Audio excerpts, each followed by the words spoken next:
ಎಲ್ಲಾ ಹಾನಿಯಿಂದ ಕೂದಲನ್ನು ರಕ್ಷಿಸುತ್ತೆ. ಬರೀ Amrut Noni reach root premium hair oil. Tweet ವಾರಿಗೆ ತಿರುಗಿದೆ ಬರ ಪರಿಹಾರ ಫೈಟ್. ಎಕ್ಸ್ ನಲ್ಲಿ ಪೋಸ್ಟ್ ಮಾಡಿ ಸಿಎಂ ಸಿದ್ದರಾಮಯ್ಯ ಕಿಡಿಕಾರಿದ್ದಾರೆ. ಕರ್ನಾಟಕದ ಮೇಲಿನ ಕಾಳಜಿಯಿಂದ ಬರ ಪರಿಹಾರ ನೀಡಿಲ್ಲ ಎಂದು ಇದೀಗ ಸಿಎಂ ಸಿದ್ದರಾಮಯ್ಯ ಅವರು ಕಿಡಿಕಾರಿದ್ದಾರೆ. ಎಕ್ಸ್ ನಲ್ಲಿ ಪೋಸ್ಟ್ ಮಾಡಿ ಸಿಎಂ ಸಿದ್ದರಾಮಯ್ಯ ಕಿಡಿಕಾರಿದ್ದಾರೆ. ಕರ್ನಾಟಕದ ಮೇಲಿನ ಕಾಳಜಿಯಿಂದ ಬರ ಪರಿಹಾರವನ್ನ ನೀಡಿಲ್ಲ. ನಾವು ಸುಪ್ರೀಂ ಮೆಟ್ಟಲು ಹತ್ತಿದ್ದಕ್ಕೆ ಪರಿಹಾರವನ್ನ ನೀಡಿದ್ದಾರೆ. ಒಲ್ಲದ ಮನಸ್ಸಿನಿಂದ ಕೇಂದ್ರ ಸರ್ಕಾರ ಪರಿಹಾರವನ್ನ ನೀಡಿದೆ. ಬರ ಪರಿಹಾರ ಬಿಡುಗಡೆಯಲ್ಲಿ ರಾಜ್ಯ ಬಿಜೆಪಿ ಪಾತ್ರವಾಗಲಿ ಕೇಂದ್ರ ಸರ್ಕಾರದಾಗಲಿ ಯಾವುದೇ ಪಾತ್ರ ಇಲ್ಲ ಅಂತ ಸಿಎಂ ಹೇಳಿದ್ದಾರೆ. ರಾಜ್ಯದ ಜನರ ಆಕ್ರೋಶಕ್ಕೆ ಕಾರಣವಾಗಿರಬಹುದೆಂದು ಪರಿಹಾರವನ್ನ ನೀಡಿದ್ದಾರೆ. ಅಲ್ಪ ಪರಿಹಾರವನ್ನ ತಮ್ಮ ಸಾಧನೆ ಎಂದು ಬಿಂಬಿಸಲು ಹೊರಟರೆ ರಾಜ್ಯದ ಬಿಜೆಪಿ ನಾಯಕರಿಗೆ ಜನರೇ ತಕ್ಕ ಉತ್ತರವನ್ನ ನೀಡ್ತಾರೆ ಅಂತ ಸಿಎಂ ಎಕ್ಸ್ ನಲ್ಲಿ ಪೋಸ್ಟ್ ಮಾಡಿದ್ದಾರೆ.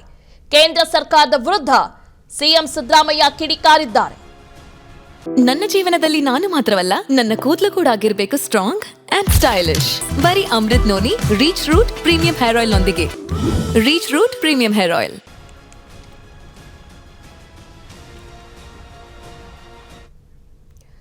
ಕೇಂದ್ರದಿಂದ ಬರ ಪರಿಹಾರ ಬಿಡುಗಡೆ ವಿಚಾರ ಸಂಬಂಧಪಟ್ಟಂತೆ ಬೆಂಗಳೂರಿನಲ್ಲಿ ಕೈ ಅಭ್ಯರ್ಥಿ ಡಿಕೆ ಸುರೇಶ್ ಆಕ್ರೋಶವನ್ನ ವ್ಯಕ್ತಪಡಿಸಿದ್ದಾರೆ.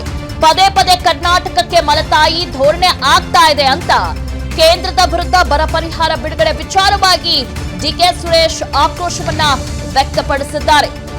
20% ಮಾತ್ರ ಬರ ಪರಿಹಾರ ಬಿಡುಗಡೆ ಮಾಡಿದ್ದಾರೆ ಅಷ್ಟೇ ಅಂತ ಹೇಳಿದ್ದಾರೆ.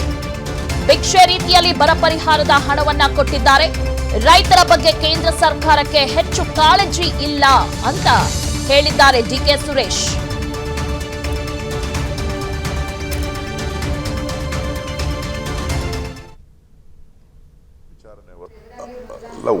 ಉತ್ತರ ಕರ್ನಾಟಕದಲ್ಲಿ ಸ್ವಲ್ಪ ಹೆಚ್ಚು ರೈತಾಪಿ ಸಂಖ್ಯೆ ಜಾಸ್ತಿ ಇದೆ. ಸೊ ತೀವ್ರ ಬರ ಪರಿಸ್ಥಿತಿ ಇದೆ. ತೀವ್ರವಾದಂತ ನಷ್ಟ ಕೂಡ ಆಗಿದೆ. ರಾಜ್ಯದ ಎಲ್ಲಾ ಕಡೆ ನಷ್ಟ ಆಗಿದೆ. ಆದ್ರೆ ಅದು ಪ್ರಮುಖವಾದಂತ ವಿಚಾರ ಆಗ್ಬೋದು ಏನೋ ಅನ್ನೋಂತ ಕಾರಣಕ್ಕೆ ರಾಜಕೀಯದಿಂದ ಏನಾದ್ರೂ ಅಭಿವೃದ್ಧಿ ವಿಚಾರ ಬಿಟ್ಬಿಟ್ಟು ಈಗ ಬೇರೆ ವಿಚಾರಗಳನ್ನ ಚರ್ಚೆ ಮಾಡ್ತಾ ಇದ್ದಾರೆ. ತಾಳಿ ಭಾಗ್ಯ, ಅರಿಶಿನ, ಕುಂಕುಮ ಈ ವಿಚಾರಗಳು ಚರ್ಚೆ ಆಗ್ತಾ ಇದೆ. ಭಾವನಾತ್ಮಕವಾದಂತಹ ವಿಚಾರಗಳನ್ನ ತೆಗೆದುಕೊಂಡು ಹೋಗೋದಕ್ಕೆ ಮತ್ತು ವೇದಿಕೆಗಳಲ್ಲಿ ನಾವು ಹಣ ಬಿಡುಗಡೆ ಮಾಡಿದೀವಿ ಅಂತ ಹೇಳಲಿಕ್ಕೋಸ್ಕರ ಮಾಡಿರುವಂತ ವಿಚಾರಣೆ ಹೊರತು ಕರ್ನಾಟಕದ ರೈತರ ಮೇಲಿನ ರೈತರ ಕಷ್ಟಕ್ಕೆ ಸ್ಪಂದಿಸಿದಂತ ವಿಚಾರ ಅಲ್ಲ ಇದು.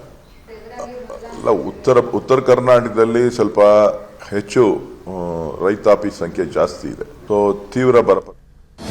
ಅನುಕ್ಷಣದ ಸುದ್ದಿಗಳಿಗಾಗಿ ವಿಸ್ತಾರ ನ್ಯೂಸ್ ಯೂಟ್ಯೂಬ್ ಚಾನೆಲ್ ಸಬ್ಸ್ಕ್ರೈಬ್ ಮಾಡಿ. ಹೊಸ ಸುದ್ದಿಗಳ ನೋಟಿಫಿಕೇಶನ್ಗಾಗಿ ಬೆಲ್ ಐಕಾನ್ ಕ್ಲಿಕ್ ಮಾಡಿ. ಲೇಟೆಸ್ಟ್ ಅಪ್ಡೇಟ್ಸ್ಗಾಗಿ www.vistaranews.com ವೆಬ್ಸೈಟ್ಗೆ ವಿಸಿಟ್ ಮಾಡಿ. ಅಂಗೈಯಲ್ಲೇ ಜಗತ್ತಿನ ಸುದ್ದಿ ತಿಳಿಯಲು ವಿಸ್ತಾರ ನ್ಯೂಸ್ ಕನ್ನಡ ಆಪ್ ಡೌನ್ಲೋಡ್ ಮಾಡಿ.